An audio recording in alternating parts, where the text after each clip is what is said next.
Good morning. I need to see you. I need my glasses to see what I'm writing, what I've written, and my no glasses to see you. So good morning. It's so good to be here. We feel like we come back home when we come to see you, and it's a real delight. My name is Angie, and my husband Kevin and I and our son Ethan are here. We're missionaries in Romania, and we are honored to share with you. So, although many of you know us, for those of you who don't, we're going to introduce ourselves a little bit. So Kevin and I, if you could go to the next slide, have been married for 26 years, and we have 2 adult children, Casey and Ethan. Both of them are starting a post-secondary education this fall. Ethan's headed to film school at Red Deer Polytech, and Casey's headed to Edinburgh, Scotland to do the veterinary program there. We're both Canadian, so next slide. And Kev's from Edmonton, Alberta, so I never thought I'd see that happen, but it did. Thanks to Dan and Laurie's good influence. And I'm from Saskatoon, so I'm a Saskatchewan girl. And so we have lived in Romania as missionaries for almost 18 years. And then a fun Weigelt fact about our family, to give you an idea of the international impact God is inviting Kev and I into. In the past 3 years between the two of us, we've had the privilege of traveling to 20 countries. And our kids, who turned 19 and 21 in July, have both been on over 100 flights each. Next slide, please.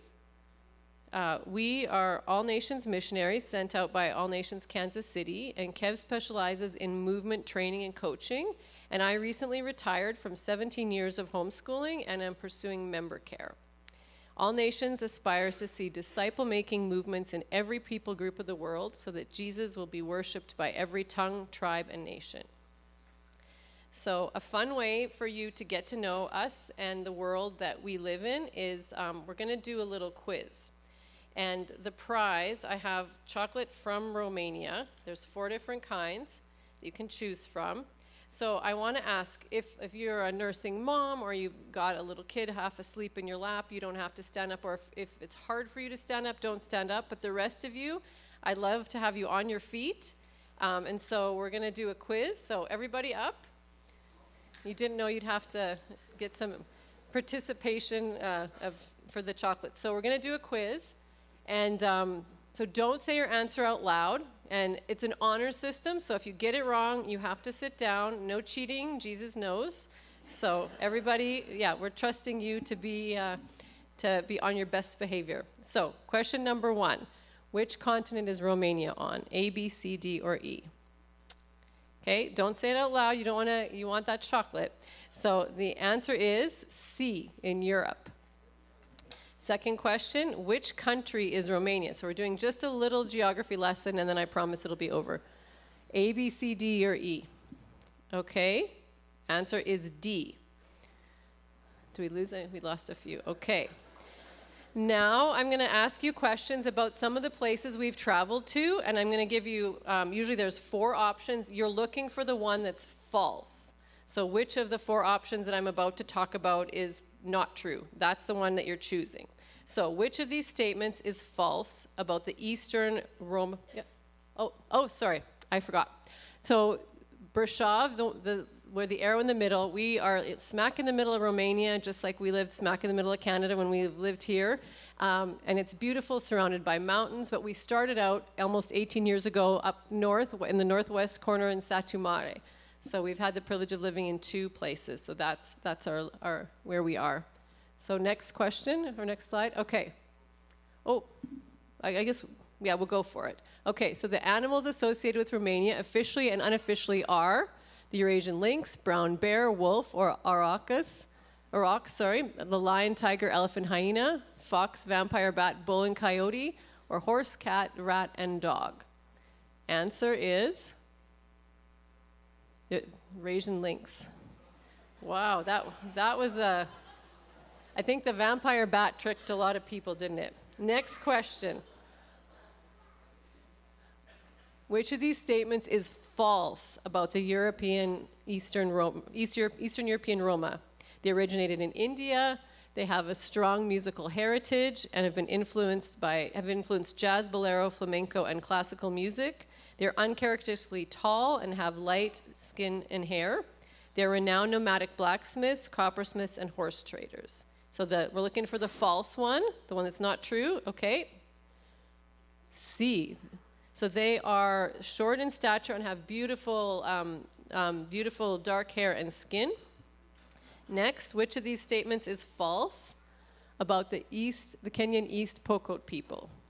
The language is entirely oral, relies on folklore and oral traditions passed down through generations. The men go through age-based initiation phases from boy to warrior to elder. They're in semi-nomadic culture centered around livestock, and they are almost exclusively vegetarian or vegan. So the answer is D. They have a very livestock-based diet. They actually mix cow blood and milk, and they have ash yogurt, and the men drink cow milk, and the women drink goat milk. So next one, which of these statements is false about the Uganda Karamoja people? They determine wealth and social prestige by the size of a man's cattle herd. I mean, that never happens in the prairies, right? The main modes of transportation are horses or camels. Their prerequisite for engagement and a rite of passage into manhood is that young Karamojan men must challenge the woman they want to marry to a wrestling match and win. And then the last one, they live in manyatas, homesteads built from mud, grass, dung, and ringed with thorn tree fences that have small entryways to prevent enemy attacks. Answer is B. Do we have anybody left? We do, a few. Okay, so they travel primarily on foot or with boda-bodas, which are small motorcycle taxis to get around. And then, so next question. This is this the last one? I think it is, yes. So which statement is false about the European country of Georgia? They have an ancient language with its own alphabet that has barely evolved. School children can actually read century-old texts. The European country of Georgia is deeply connected to the U.S. state of Georgia. The name of the state comes from the name of the country. They're on the same latitude, and they are almost exactly the same size. C, it is the birthplace of wine that started over 8,000 years ago, and it has the deepest cave on Earth and the highest peak in Europe. Answer is B. Did we lose anybody? Okay, so how many do we have? We've got 3. All right. So, the 3, is it 3? The lights are bright. Yeah, come and get your chocolate. Can we give them a round of applause, everybody?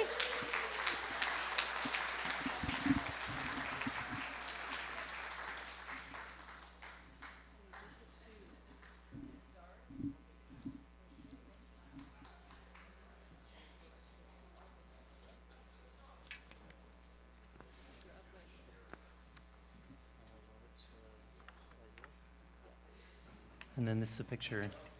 Oh, yes. Do you want to say it? That's it. So this is a picture of Angie in the mountains of Georgia at a women's retreat that she was volunteering at. And they were praying over the mountains of Georgia and for the Georgian people. So next slide. So it's fitting. It's been we have a long history here in Caronport. My wife Angie was a master's student in the marriage and family therapy program. We were here about 20 years ago at the beginning when the gathering launched as a new church. And it's fitting that we're meeting in the landing because we were here almost every Sunday as part of the congregation back then. So it's wonderful to be back and see so many familiar faces and new ones as well. So next slide. So about 2 years ago, or 2 years after Angie and I moved to Romania to launch into missions, I was sitting across from my mentor, Mike Ely. And he was an American missionary that had been in Romania for 7 years. And we were having our weekly accountability meeting in a restaurant, enjoying the special of the day, barbecued meat and fries. They have this thing called meech that is like sausages without skin. And so we were having that. And he looked across the table and he said something to me that I couldn't believe. He said, "Kevin, we've decided to move back to Detroit." And Mike and his wife, Ika, They had spent 7 years in Romania and had started a network of 7 house churches. People were coming to Christ, disciples were being made, churches were being started, and from every outward appearance, they seemed to be successful. And yet, why would they leave? Mike further explained to me, he said that, next slide. For years, they had invited Romanians into leadership positions, but they kept telling them that they can't do they don't have the training that they had, they don't have the skills that they had, they don't have the gifting, and they couldn't do what they did. And so Mike says to me, he says, something that has really formed the rest of our mission. He said, if we stay, they will always depend on us. We're creating a leadership vacuum. And so they ended up leaving to Detroit, and we ended up launching to Brasov because the culture there had become dependent on missionaries. Next slide. Next one. So if you want to turn your Bibles, I'll be jumping around in different places, but really the main text that I want us to focus on is Acts 1:8. And some of you probably know this by heart. Jesus said, you will receive power when the Holy Spirit comes upon you, and you will be my witnesses in Jerusalem and in all Judea and Samaria and the ends of the earth. Those words have become a roadmap for the early church. And so we see Jerusalem, Judea, Samaria, and the ends of the earth. There's a progression of ministry effectiveness and scope. Next slide. So as you look at this map, you're really looking at the story of the book of Acts, Acts 1:8, unfolding through the life of the Apostle Paul. Over 15 years, Paul traveled thousands of kilometers by foot and by ship. He endured beatings, imprisonment, stoning, shipwrecks, and persecution. Yet what amazes me most about that time is not how far Paul traveled, but what he wrote in Romans 15 at the end of those journeys. Next slide. He says, from Jerusalem all the way around to Illyricum, I have fully proclaimed the gospel of Christ. And now there is no more place for me to work in these regions. No place left. He says, the work is finished. I have completed what God has given me, the assignment that he has given me. At first, that sounds impossible. Next slide. You think about the millions of people that lived in this region, entire villages, and many people had never heard Paul preach. And yet he says that during his third missionary journey, this shown in blue there, specifically during his stay in Ephesus, that I've circled in white, he says that I have finished the work that God has given me. Acts 19, Paul tells us that Paul spent 2 years in Ephesus, teaching and training and coaching and equipping disciples. And then, next slide. And then Luke records one of the most remarkable verses in the New Testament. He says in Acts 19:10, all the residents of Asia heard the word of the Lord.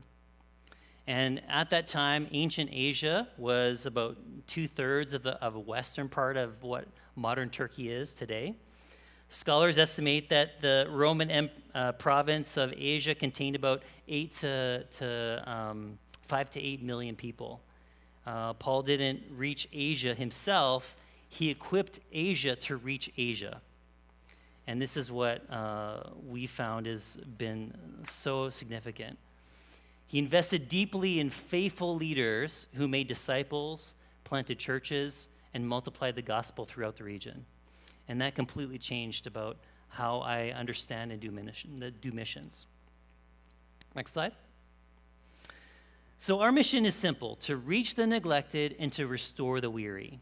By making disciples, multiplying churches, raising up leaders, and caring for those that carry the work. Like Paul in Ephesus, our calling isn't simply to do ministry ourselves. It is to equip faithful leaders who will multiply the ministry far beyond what we could ever do on our own. Next slide. Earlier this year, I shared lunch with a Ugandan leader. I was at a missions conference, movement leaders from all over the world, some of the most fruitful leaders in today's missions. Many of them have millions of churches and disciples, part of their mission that God is doing amazing things. And with this Ugandan leader in Bali, he described these remote regions of Uganda like Karamoja and Kotido and Zombo and Madi. And then he said something very shocking. He said, Kevin, we have willing leaders. We have workers that are ready, but we don't have simple oral-based training tools that they can use to reproduce among the disciples that they're making. And Philip really isn't alone. Next slide. Next. Today, more than 3.2 billion people, over 40% of the world's population, are still unreached with the gospel. Next. Nearly 1.9 billion where there is no known missionary, no active church planting strategy, and often no known believers. Next. And around 80% of these communities learn best through stories and conversations rather than books. Yet much of our Christian training today, and I am aware that I'm at a Bible school seminary right now, but much of our Christian training today is specifically designed for people who can read well and can learn in a classroom. But if the developing world is ready and willing to make disciples, start churches, and reach the lost around them, but don't have the tools that they can use because they're oral-based learners, how much is that true for the thousands of hidden leaders around the world that are still waiting for somebody to equip them? Jesus often taught using analogies from agriculture. Next slide. Most people walk through a field and notice the mature plants. God notices the seeds hidden beneath the soil. Across Europe and Africa and Asia, among Roma settlements, refugee camps, unreached tribes, there are hidden seeds ready to be equipped and to be released and empowered to go and share the gospel. Over the past 18 years, I've sat across from former Muslims, prostitutes, unreached addicts, criminals, people with a past who now have a burning passion for Jesus Christ. Most churches would never imagine them becoming ministry leaders. And yet, these are exactly the people that God is releasing and equipping and empowering to spread the gospel all over to people that would never be reached by people like myself. So our vision, next slide, is to, number one, partner with Jesus. We want to find those hidden seeds in good soil. And number two is to invest in the few, to help them mature and to bear fruit. And then thirdly, to multiply generations, to watch God produce disciples, churches from the harvest. Next slide. So, but how do we do that? Very much like Paul did in Ephesus. Rather than trying to do the ministry ourselves, we invest deeply in ministry leaders who are already bearing fruit. Over the past decade, I've coached dozens of movement leaders all across Romania, Europe, and beyond.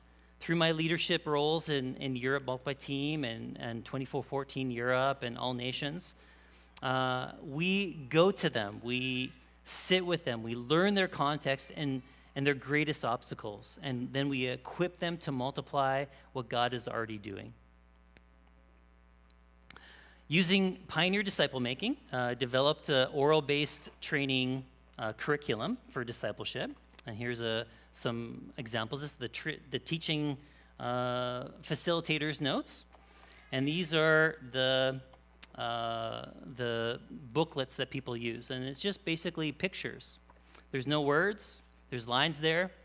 And it's incredibly effective for equipping and training people that can't read and write.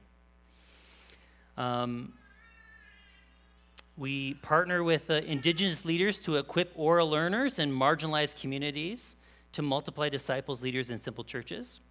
A pioneer disciple-making field training lasts only 3 to 5 days. But the goal isn't simply to train the participants in the training, but to help them to become trainers of other disciple-making trainers as well. And we're taking that even farther. Just in the last month, we are working with American graphic designer to develop 50 oral-based training videos that are specifically designed to train in multiple languages and cultures and multiple contexts with an expected completion date of winter of next year. And this is going to allow us to train people that we would never be able to travel to, and to equip them with the discipleship tools so that they can make disciples and multiply those churches. We anticipate that these materials and field trainings will help catalyze the multiplication of hundreds and even thousands of new disciples and simple churches among at least 5 unreached people groups in the years ahead. Next slide. Yeah, great. Earlier this year, we field tested Pioneer Disciple Making in Uganda. And on the field day, the final day of our training, in a poor village of Muyawa in eastern Uganda, during a break, I stepped outside the makeshift training room, which was a converted garage. Oh, next, go back. Yeah, there, that one. Perfect. So we stepped outside. It was a converted garage to escape the afternoon heat. Chickens were wandering around. Children were playing nearby. And our pioneer disciple-making training was coming to the end. And one of the church elders that was leading the network of simple churches, Eleazar, came over to me to thank me. And he said, for years, Eleazar had faithfully planted simple churches in surrounding villages.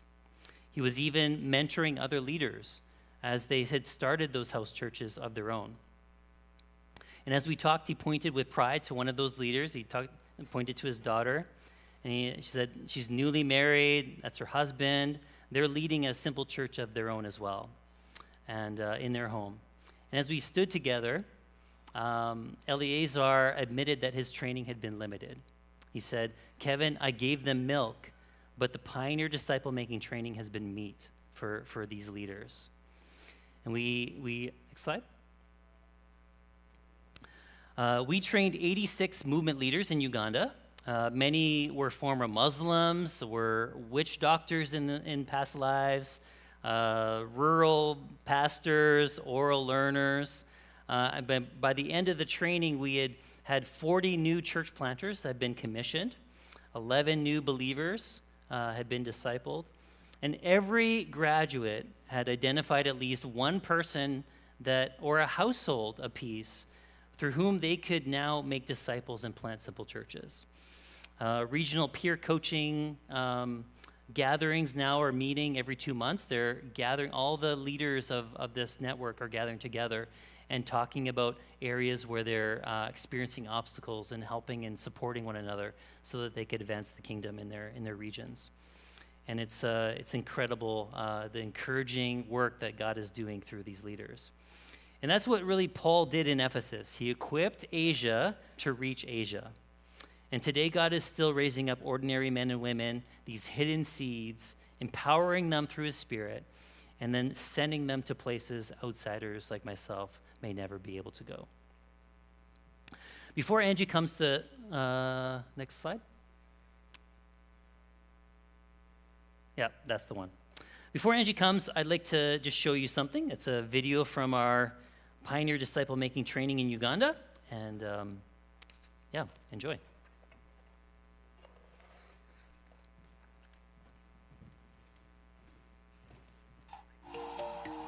In many places across the world, people have never learned to read or write.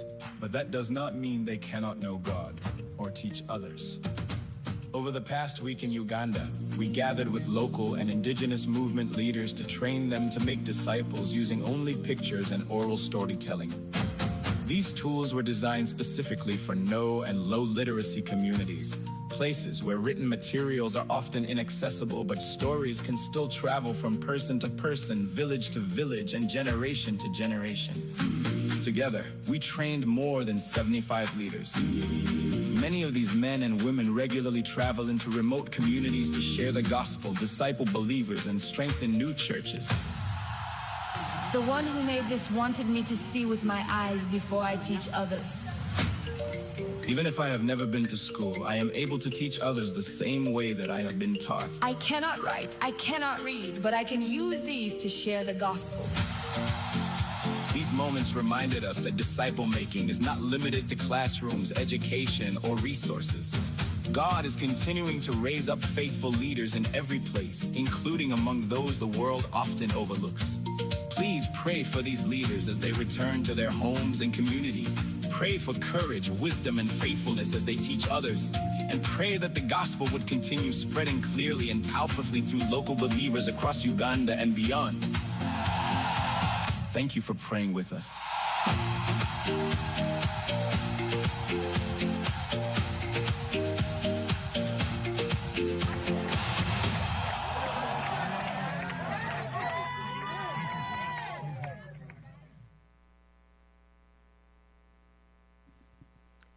It's a little bit unfair that I have to speak after that video.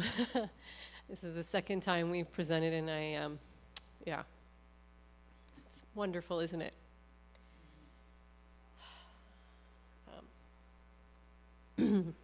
So Kevin just described what it looks like to invest deeply in leaders who carry the gospel to hard places.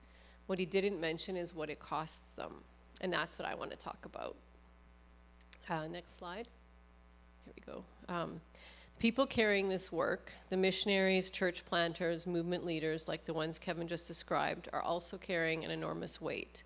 Years on the field bring exhaustion, burnout, and often trauma. And most of them are carrying it alone, far from home, with no one to sit with them. I've sat across from international workers who are running on empty, men and women who love Jesus deeply and are giving him everything they have, but who are cracked, depleted, and desperate for someone to help them before they break completely. I sat across from a missionary recently, steam rising from our cups of tea, and she looked at me and she said, "Angie, besides my husband, you're the only person I can share this with." She'd given over a decade to the field, survived a near death of one of her children, endured spiritual abuse, and been shown the door by the ministry that her and her husband had given everything to, with almost no one stopping to even ask if she was okay. It was like trying to pour from a cracked, empty, or broken cup. Next slide. So my vision is to create safe spaces where the weary international workers can rest, debrief, grieve, process, and heal, so that they can return to the field restored with renewed capacity to keep building God's kingdom. Next slide. I'm doing this through two streams, women's retreats and one-on-one debriefs. So I'm partnering alongside amazing ministries who are already providing excellent member care to international workers around the world. Caring for the people, carrying the mission has become one of the deepest desires of my heart, because you can't build God's kingdom on broken people. You can only build on restored ones. And since I'm here, my years at the seminary in the counseling program have deeply informed how I know, like, my ability to sit and care for and be with those people. So I just want to say thank you to Briarcrest for giving me that foundation and that place to grow from. It's impacted me. It's informed my life, and so I'm very, very grateful for it. So next slide, please. What God is doing in Romania, Europe, let's go one more. There we go. What God is doing in Romania, Europe, and Africa is extraordinary, and we get to be a part of it together. We would love to have you join us. There are a few simple ways you can be involved. One is prayer. This work can't be done alone. We are looking for people who will cover us and the workers we serve in prayer, and you can do that in one of two ways. Through our quarterly newsletter, which shares impact stories from the field, and as part of our personal prayer shield, receiving requests as they come. And I just also want to say many of you in the few minutes that we were in the back before the service started have come up and said you were praying for us and that you know who we are. And from the bottom of my heart, and on behalf of Kevin and the rest of our family, we just want to say thank you for that. I'm not sure how it works in heaven, but I'm not convinced that I will get more credit for what happens in Romania than you will if you're fighting for us and for what the work is there. And we are grateful. We're grateful for that. So thank you. The second is financial partnership. We're raising $5,500 a month so that disciple-making movements can multiply across Europe and beyond, and so that weary international workers have someone walking alongside them towards healing and wholeness. And we want to thank the church in Caronport for your monthly financial partnership. When you give to missions here, some of that goes towards supporting us in reaching the neglected and restoring the weary. In addition to that, we ran the numbers, and we're looking for 44 families to join us in partnership for $125 a month. And we would like to invite each family here to pray about being one of those families, so that we can see the increase of the kingdom impact together. And then lastly, we're raising $15,000 in one-time gifts for an emergency fund. And the next slide. Yeah, there we go. So this is just a practical request. You know how everybody has the drawer at home with all the things that you don't know what to do within it? If any of you happen to have an old iPhone that's a 12 or newer sitting in a drawer and you don't know what to do with it, we would love to put it to work. It's a really simple gift that makes a real difference for our family out on the field. And then the last thing, next slide, is staying connected. So we love being in connection with our partners. So please reach out anytime, and I really mean this. We love chatting with people and praying for the things that are going on in your life as well as ours. So email, text, or for a simple conversation, and please come to the back afterwards and chat with us after the service. We'd love to meet you, answer questions, and sign you up for our newsletter and prayer shield if you're interested.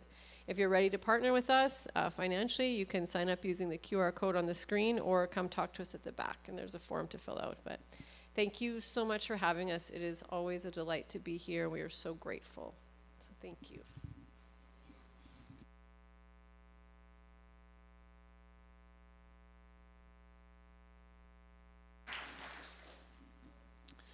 Thank you for your presentation.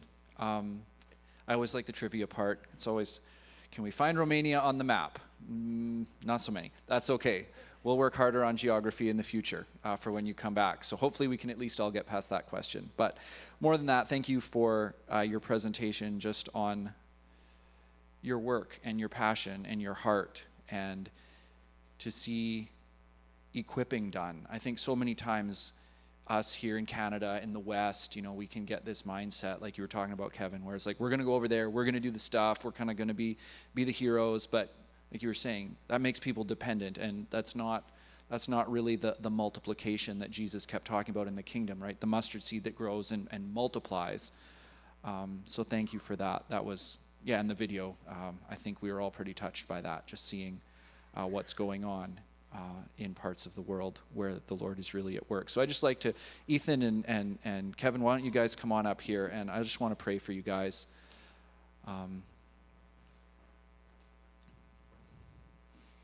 And like they said, they'll be at the back. They've got a little display table set up there. You can sign up for the different things, and I think we've got some refreshments as well for after church. So stay and visit, and if you have to wait a little bit, whatever else is going to happen today probably will keep, if the Lord's put something on your heart to bless our friends here. So let's take a moment and pray, and we'll sing the blessing over them at the end as well. But let's just conclude this part in prayer before we worship the Lord in song again. Father, thank you for this word of testimony, and this word of reminder for us of what your kingdom is really all about. Not one person going and being a hero or anything like that, but you using people to plant seeds, and those seeds multiplying. You taking people that are gifted in unique ways and using them to equip others who can best reach the people in their towns and their villages and their spheres of influence, whether that's where Angie and Kevin have been so active all these years in Romania, or even further abroad in different parts of Africa as well, Lord. And may that be a reminder to all of us that we have our mission, we have our people that we maybe are trying to reach and are called to reach, but you may call us to do whatever, and may we be obedient. We just pray you would continue to bless this work of equipping, this curriculum development, the work that's going on there. May it reach many people, Lord. We ask your blessing on that. And for Angie and her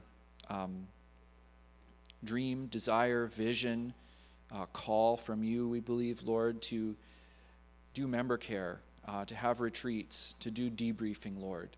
I think we're realizing more and more and more the need for that, whether people that are in the midst of missionary work or ministry, who are in a transition in one way or another from one thing to the next, who are maybe retiring, changing, whatever, Lord. You've made us a body, and you've made us a body to be your hands and feet and care for one another. So we just ask your hand of blessing upon that as well, and may you grow it, and may it thrive in ways that no one even foresees at this present moment. For Ethan, as he begins school here in the fall, will you bless him? Will you provide everything he needs? Will you provide him good community, being far from family and far from the where he's lived and grown up, home as it is? May you just bless their whole family. May you bless them in every way possible, Lord. They're going out and they're coming in, and the work of their hands. In Jesus' name we pray. Amen.